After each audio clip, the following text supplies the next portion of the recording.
It's happening. Welcome. Thank you. I see Well, we are live now. we are live.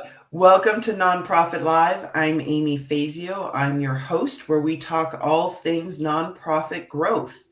Sometimes we're bringing in nonprofit leaders talking about their progress in building their capacity.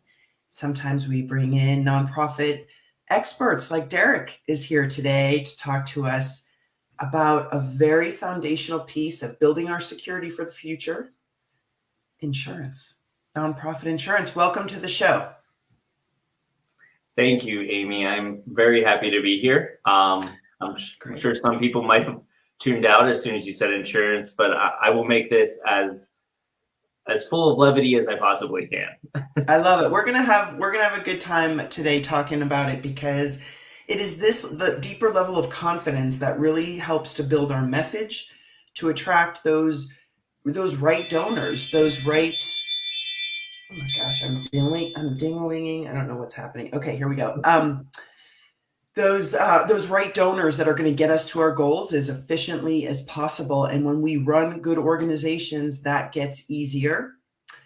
I, of course, am Amy Fazio. I am a nonprofit growth consultant. I am a keynote speaker, and I facilitate meaningful change in organizations. So I love working with nonprofits. Derek, you and I have great jobs. We get to work with nonprofits, really helping them build the future vision they have for their communities, not just meet their today's mission, but really, move their organization, their community toward that big vision we like to call it. Exactly.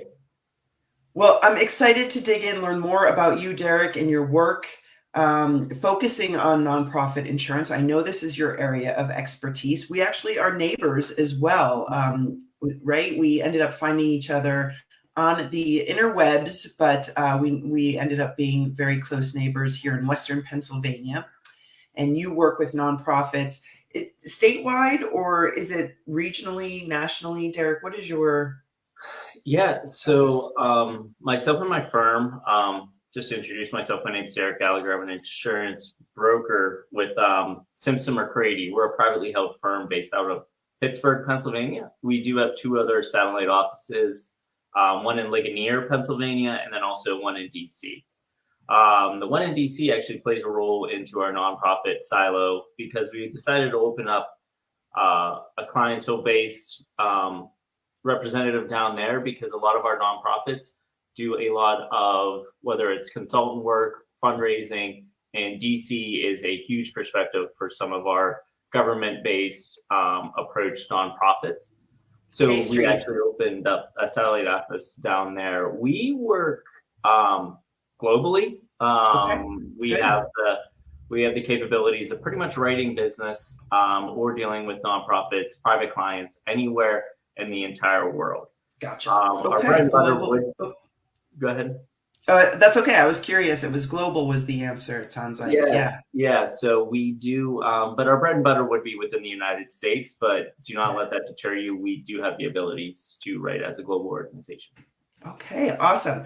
Well, good to learn more about the firm, but more interestingly, learning more about you. Your focus is in the nonprofit space. What got you interested about helping nonprofits? Is that true that nonprofits are a majority of your portfolio? And what has you passionate about helping nonprofits? What do you love most about that? Yeah, so it is a main focus of myself, and not only myself, but my firm as a whole. With us being privately held, a lot of us do hail from small towns. As Amy mentioned, I'm from the same small Western county in Pennsylvania, Beaver County, as her. Just growing up, I was always involved within the community, whether it was, volunteering through the Special Olympics, through student organizations at my local high school. My mom was a public librarian, so a lot of my free time going up through high school and even a little bit after college was dedicating some time into making sure she's operating her facility at the greatest possible route that she could as well. So it's always held like a special place within my heart, was giving back to my community. Very community driven person. I love Hailing from a that. small town, especially Pittsburgh. Pittsburgh, it's ingrained in you from the time that you are born and you make your first friend. There's a lot of pride. And my organization facilitates that through our nonprofit work. It's something that they've ingrained in us as an organization that I really felt has been appealing to our client base. And it's what separates us. We're honest, trustworthy people.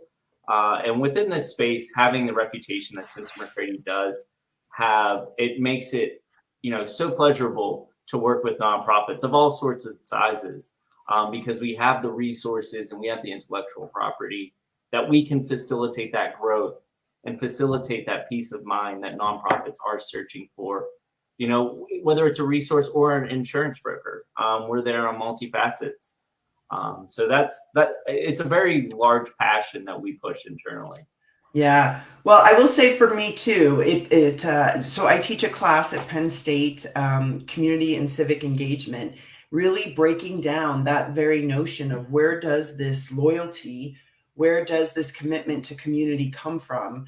And it's part of, it's part of people's DNA and the communities that they come from. So it's good to hear that your commitment to building community goes well beyond your firm, and it's really part of who you are and your DNA.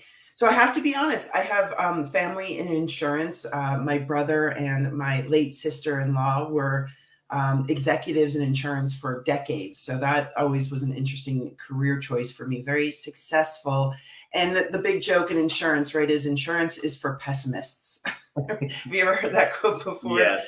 Insurance is for pessimists, right? Because fact is, your job is really to help an organization assess and risk and mitigate it, right? To make sure that things are covered, that the mission and the legacy is secure, so that that entrepreneurial spirit has the foundation to really take off from. I love that you're very growth oriented. What do you have to say about that pessimist's claim? Yes. So I think I'm more of an enthusiast. My goal at the end of the day Insurance is, enthusiast. I like yes, this. is to put in place the program and being able to pivot to facilitate that growth. I think is very important. What I think a common contradiction that people have is insurance is a rigid structure when it's not. It can be very fluid. And that what has proven to us is you have to be able to adapt to meet your clients' needs. Is COVID, for instance. Think about nonprofits fundraising, the donations, that you weren't able to have events whatsoever. So we had to work with our client base and help them pivot, not only to help facilitate if they're not hosting those events, is there any way we can help them from a premium standpoint? Because that's our determination is to help our clients in all aspects that we can. Yeah. Or is it to help facilitate these new webinars or these cyber fundraisers to make sure that, okay, they're now adventuring into new operational risk. What can we do to help mitigate that risk and make sure that at the end of the day, not only are they protected, but the overall mission is protected as well. Being able to have that enthusiasm and wanting to learn. And I feel like a lot of, they say you can't teach old dogs new tricks, but I think a lot of old dogs had to learn new tricks throughout COVID. I'm not saying I'm an old dog. I feel old some days, but I think you're a young pup. I love this. I do. I love this. And I want to invite folks to drop their questions. If you have questions, let us know as we get going here. What this looks like. I think the pivoting and the really helping assess whether it's a new factor in the environment, in the landscape, or whether the organization is growing. I know when I was CEO of a national trade association, we were doing major conferences and events on a national level. Yeah. If one conference fell apart for any reason and we had to return sponsorship dollars, it was a significant percentage of our annual revenue. And in fact, our big annual event was 1.5 million of a $4 million budget. So a lot was on the line with those events. And it took, unfortunately, moments of, oh, wow, we should probably look into insurance for some of this stuff. Not, in a moment of safety and security, but rather issues came up, including union strikes at a hotel and having to negotiate and navigate, major multi-$100,000 contracts, or a natural event that might cause an event to have to be rescheduled or changed, forcing us to return sponsorships.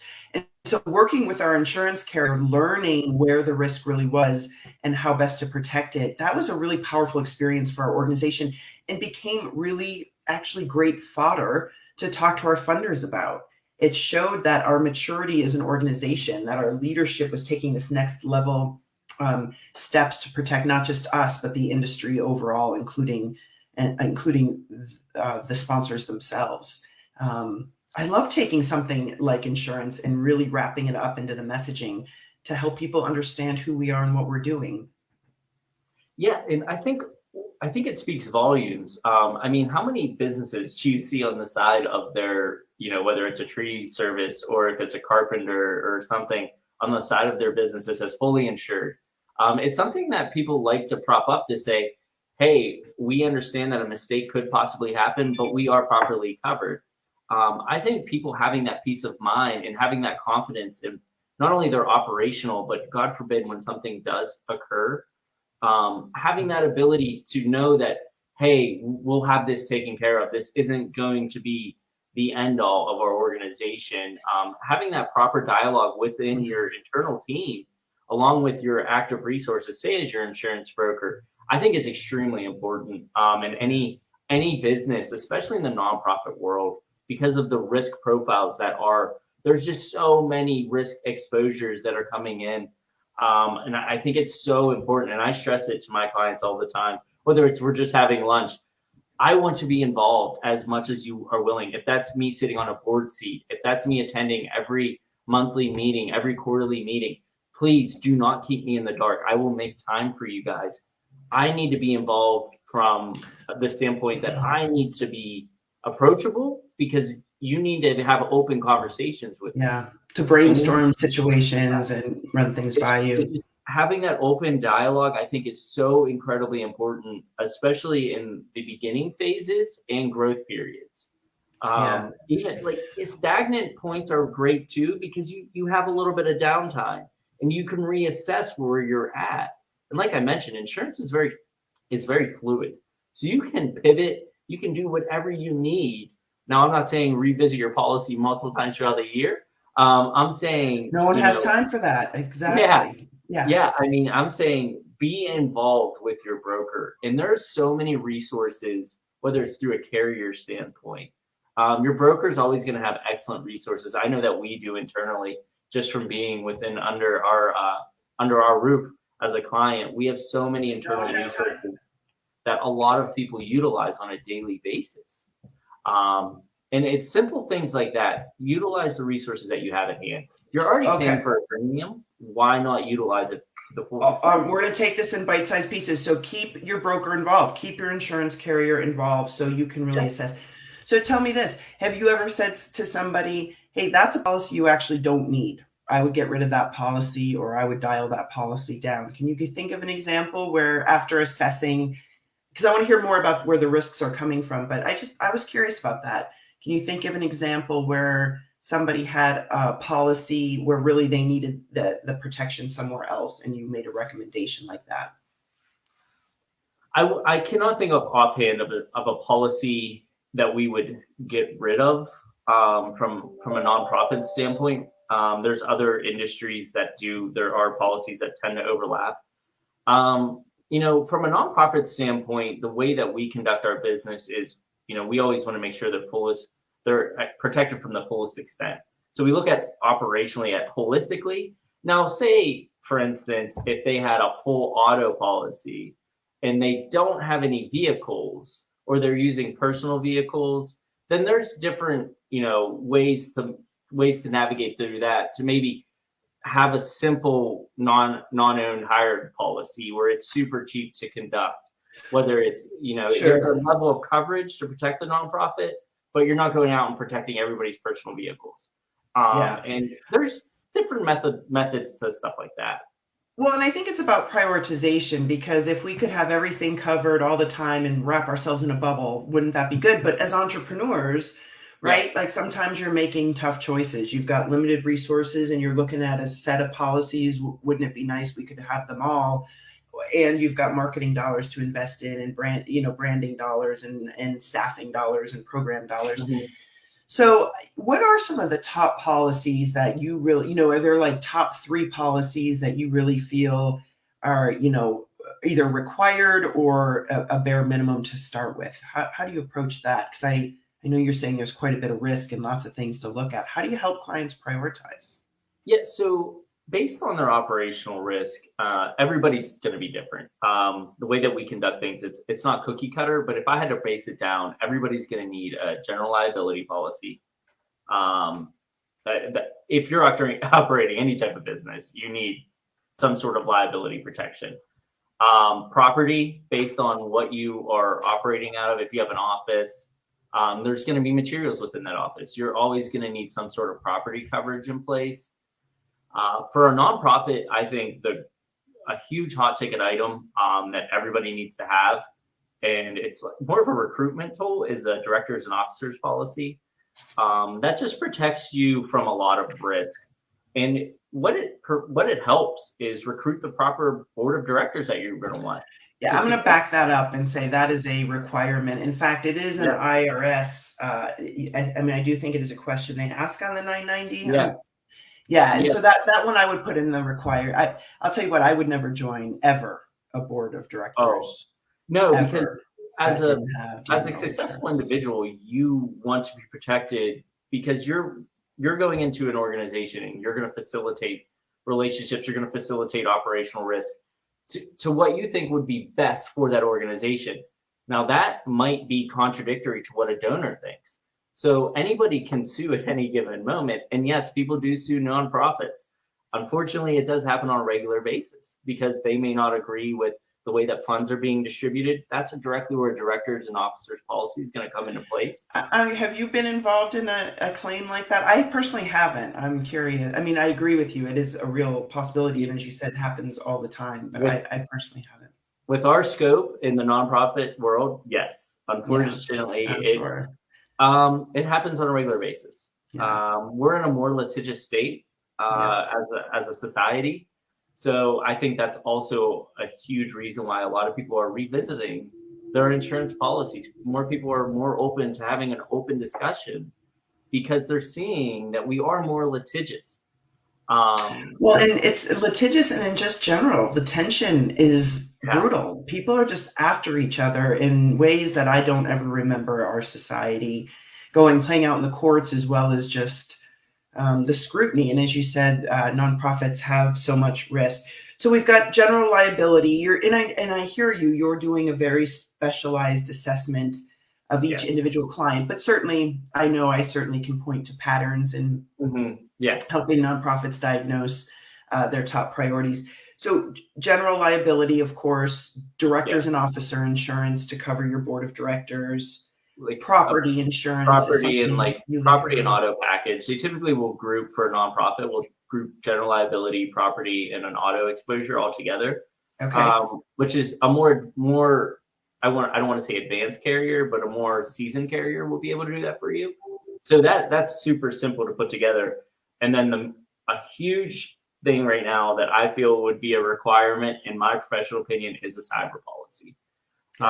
Because of, even if you don't think you're collecting as much data as you feel, I can tell you that you are collecting data that is valuable to somebody that would try and hack your system. Because people are feeling that you're holding donors' information, you're holding checking accounts, which may not be the case, through donations, checks, different items like that.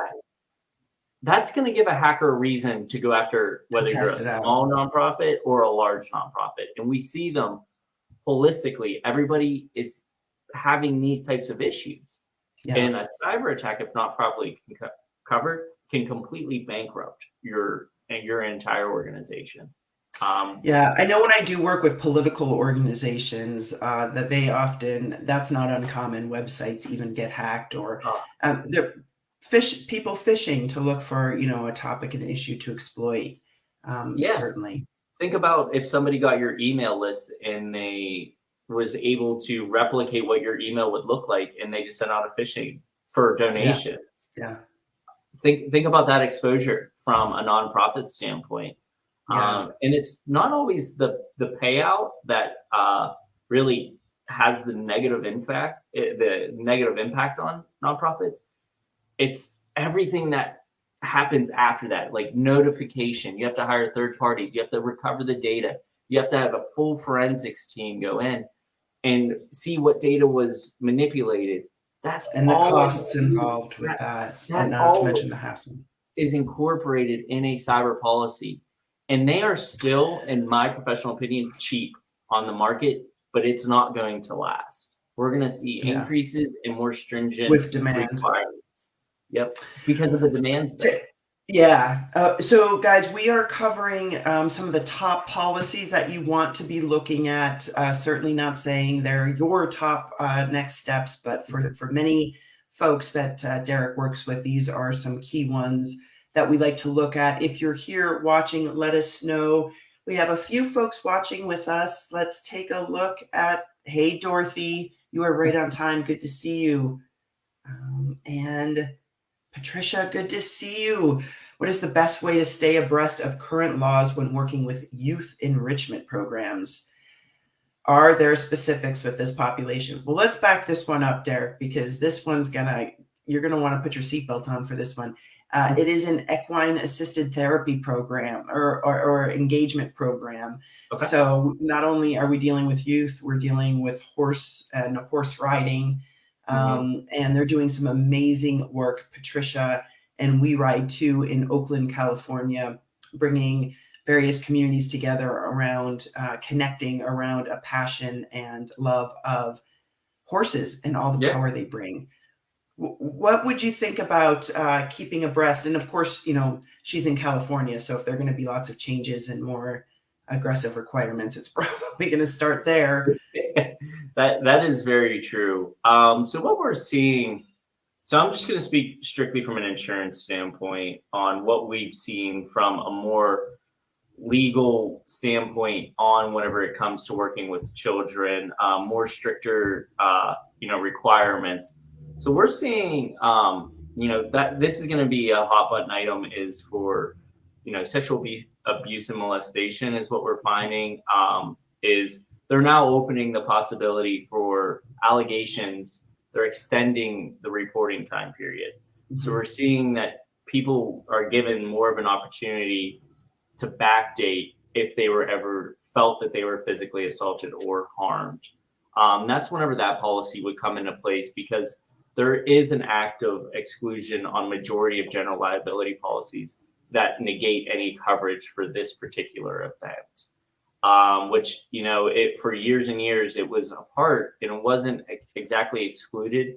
But now I would say 99.99% of the time, unless it's a special written general liability policy, you're going to see an exclusion for these types of allegations. And that's requiring a separate policy. Is that what? This would require a separate policy holistically. And there would have to be, they're actually expanding upon the controls that need to be within your organization for these policies to go in place. Proper reporting methods, your definition of abuse, different things such as that you have to showcase to a carrier before they will even write your policy. And we're seeing that being driven a lot from, unfortunately, it's a part of our society, and we're seeing more and more people come forward, which people are getting more courageous and brave, and they're more susceptible to speaking about these horrific events.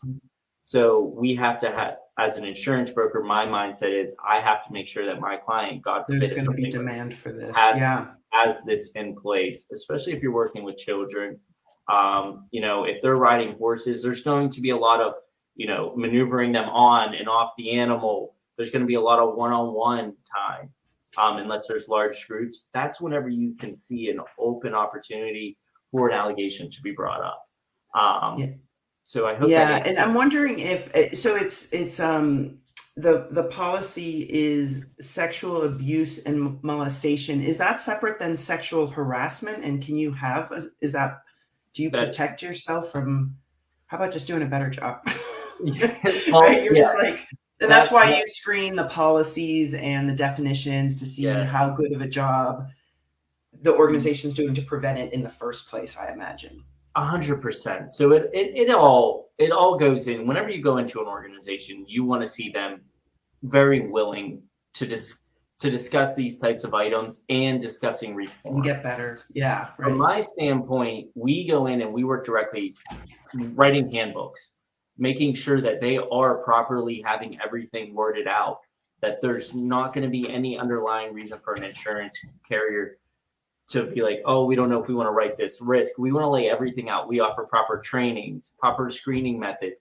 What can you do holistically from an organization to prevent this as much as you possibly can? Because Okay. it's all about risk mitigation. At the end of the That's day, you're not right. going to be able to get rid of everything, but mitigating it to a point where you feel really comfortable moving forward. And insurance coverage is just one part of that mitigation strategy. Okay, so Exactly. we're taking Patricia's question a couple different directions, but I hear you on, in general, when you're talking about youth. I worked with an organization, $20 million organization here in Western Pennsylvania, residential treatment facility for youth ages 6 and up. So pretty significantly individuals dealing with some pretty serious behavioral and mental health issues. And youth programming, unfortunately, there is a potential that it attracts risk, right? It can attract people looking for vulnerable situations. And when you're working with big organizations like that, it's something to be aware of. How about this notion that Patricia brings up around how do you keep abreast of this? I'm lucky enough to know you and have you come on here to talk to us. But aside from having you join us on a monthly or quarterly basis, how would you recommend nonprofits take that next step to find out what it is they should be thinking about? So honestly having a conversation with their own broker at this point, and I think there's multiple resources out there, whether you're utilizing Google, whether you're utilizing your own carrier at this Yeah, point. start My with your own opinion is career. everybody should have an open relationship with their carrier as well, because that buys you goodwill at the end. If the carrier knows and understands your business and who you are, then utilizing them as a resource, and they're going to have so much information based upon what's happening from a legal standpoint, what are claims being paid out of, what's the multiplier, everything like that they're going to have. They're going to be an active resource. So simply looking at your current policy and seeing like the website and creating an online portal profile, you'll have access to so much information just by being their client, or your insurance broker should be sending out. In my opinion, it's what we do. We keep active engagement on education and informative sheets of paper. Whether it's collateral, whether it's informative one pagers, whatever we find, we either, do a blast internally, or we'll do something through our LinkedIn, or we'll do something through, we'll have an event or anything of the sort, anything that we need to get information out. So We are doing. I'm going to sum it up for us, just because I know we're running out of time here, and I want to say hi to Jess. I'm glad you're here. Nice to see you, Jess. That get a good broker. It sounds like get a good Yeah, insurance carrier contact, whether it's a broker or working with the carrier directly, right? Those are the two layers of engagement, I for believe, sure. if I understand insurance. And Patricia, I think the answer is we want to make sure that there's a good relationship there. And I can tell you for my business insurance coverage, I have gone to my carrier, my broker, and laid out like, here are my concerns. Am I in the right direction? How would we prioritize these? Because I can't just roll out overnight $2,000 a month in premiums for every coverage I would like. That's not where my entrepreneurial energy needs to be spent with that amount of resource. So I'm going through that process of even looking at that. So Patricia, maybe this is something we can continue. She's a member of the Nonprofit Collab, our community of my inner circle community of nonprofit change makers. And we work as a group to build our messaging and our brand to attract more money. So hopefully, Patricia, that helps give you a little bit of a grounding of this. how you incorporate this messaging into your brand and into raising the confidence of your funders and your board, to recruit board members, to recruit donors, and to recruit larger donors. Join us for the free workshop series coming up. Derek, I'm hosting my free workshop series, Master Your Fundraising Messaging, and we start on July 25th. I'm going to be dropping the link down below. And we're going to talk about things just like this, right? How do we really, you get to a size in your organization, as Derek said, there are different points when it's time to check in and make sure the coverage is right, make sure that your capacity is moving in order to raise the confidence of your community and your future donors, your current and future donors. And so things like, how do we incorporate messaging like this into our overall fundraising strategy, I think will be an interesting addition to that conversation. Yeah, it's all very awesome stuff. I love your passion for it. I really do. We've gone through some really important things from the nonprofit perspective of risk and why it's important to mitigate it as part of your strategy to grow. Mm-hmm. And some of the key policies, not all of them. I think it's important. I think you really helped spotlight some of the critical types of questions you might lead with in your Google search or with your broker or mm-hmm. in search of your next insurance carrier. But I agree with you, and I just want to reinforce this. This is another member of your team, and they need to be worthy of you. And so while they're the knowledgeable experts in their field, you are still orchestrating the mission, and who you choose to bring on that journey with you matters. So for Derek to say something like, I want to be in the know, I want to walk lock in step with you, even potentially as a board member, really says a lot for your commitment to your clients, Derek. That's really, really great. Yeah. I mean, being active is so important in my line of business.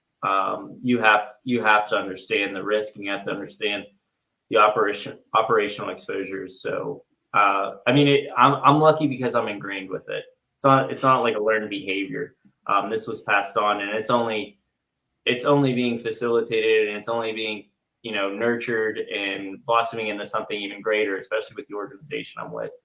So I'm very lucky to be in the position that I am right now. Yeah, well, we appreciate you and the support that you provide the nonprofit community, starting with a whole bunch of valuable and great information. Anything else you'd like to share with us as we wrap up and make sure there are no other questions? I'm so glad folks have been able to join. If you are catching the replay, let us know, #replay. It certainly helps us know topics like this are super important. I know I can geek out on strategic planning, and I think it's the most interesting thing because at the end of the day, it's about people. Yeah. And I get the impression from you that's the drive. So the last thing I would like to leave with everyone is be comfortable with your broker. Establish a relationship. You don't have to be best friends. They don't have to take you out to lunch, but be comfortable. Ask hard questions. Put them on the spot. At the end of the day, they work for you. You have to remember that. Yeah. And your CPA and your attorney, they all work for you. This is your resources. Get out of them as much as you possibly can. There's so many clients and prospects that I actively work with, and I'm bringing forth so much light that of these opportunities, these online resources, and built within their policies, different things they have access to, whether it's legal help, free handbook reviews, everything. I would say reach out, be proactive, and make sure that you have a comfortable working relationship. Because if you do not now, whenever you do have a claim, it's not going to go as swimmingly as it could. And utilize myself and my organization. One thing we do like to offer is complimentary risk reviews. We look at your policies, we get to know your risk, and then I do a one-sheeter, like an analysis, and you can do with that what you will. You can take it to your own broker and say, here's some recommendations. Can you do this for me? And if they are, that's amazing. That's great. Let them do that. If you would like me to do them, I can do them as well. But it's a free of charge service, and whatever you decide to do, there's no harm, no foul. My goal is just to make sure you as a nonprofit, you're properly protected, whether that's with me or with your broker down the street. It doesn't matter. That's great. That's the passion. So how would they contact you? How would folks contact you to talk to you about doing an assessment, a review of their policies? So what I can do is I can put my direct email in the chat, or you can go on www.simpsonmccready.com, and my contact there, you go to About Us, and then my picture and my email is listed on the website as well. So better yet, we like to make things super simple. One of the first things we teach in fundraising and Magnify Your Mission, you have got to make it super simple for folks. So we'll just go ahead and drop the website is up here, but we'll, Derek, we can double back and maybe drop in the comments your link. And also folks, can they just messenger you to get your email address? Yeah, so I'm on LinkedIn, Facebook. I'm in your group on Facebook, anything at all. Any way that they want to reach out to me, whatever's easiest for them, I am 100% willing to do. And awesome. like What I said, a great offer. Since we're nationwide, I work very strange hours. So if they're California, do not feel that, you have to meet my work hours. I work pretty late in the evening, or I can get up in the morning. Patricia's always working. I can tell you that. That's the drive. We have to be, right?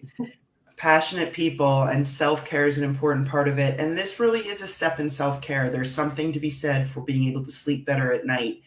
And even if you don't know where the risk is, sometimes you can feel it. I don't totally understand this piece. I don't really understand what would happen if this scenario shook out. Get those things off your mind, talk to your insurance therapist, and take the steps to protect your mission and your legacy. Your funders understand this, and this is the type of thing that when people say, nobody ever wants to fund overhead, I like to say, that's BS. We have to learn to talk about overhead in a way that is about moving us closer to our vision, not just the extra. When we feel like it's the fluff or the extra, or we feel guilty about it, we invite other people to scrutinize it differently. Having insurance isn't fluff. Having a strategic plan isn't a luxury. This is what it takes to run an organization. Our job is to communicate that. And so let's use this as an opportunity to assess your insurance risk and join the workshop series so we can talk about building out that magnetic message to attract our ideal donors. Derek, thanks for being here with us. Thanks for being part of the Magnify Your Mission community. I love working with you. I know we've shared some client information back and forth to help each other out. I'm excited to have you come into the collab to do a training and talk a little bit more intimately with our members. And what a great offer to do an assessment. Reach out to Derek today and get the information so that you can build it into your plan and know that you're going to deal with it, or when you're going to deal with it. Amy, I just want to thank you for the opportunity, and thank you for doing all the great work that you do for the nonprofits. It's amazing work, and it's necessary. So, thank you for myself and Simpson McCready as a whole. I appreciate that. We do have great jobs supporting, and with the world in such turmoil, I've never been so grateful that this little corner of the world, tethering folks down, helping people stay grounded so that they do the important work on the ground, has never felt more rewarding. We certainly need it. We 100%. need these guys to be successful. Exactly. Have a great rest of your day, Derek. Stay healthy out there, okay? Yeah, you too. Thank you very much. Enjoy the rest of your day, everyone. Take care. Thanks for joining.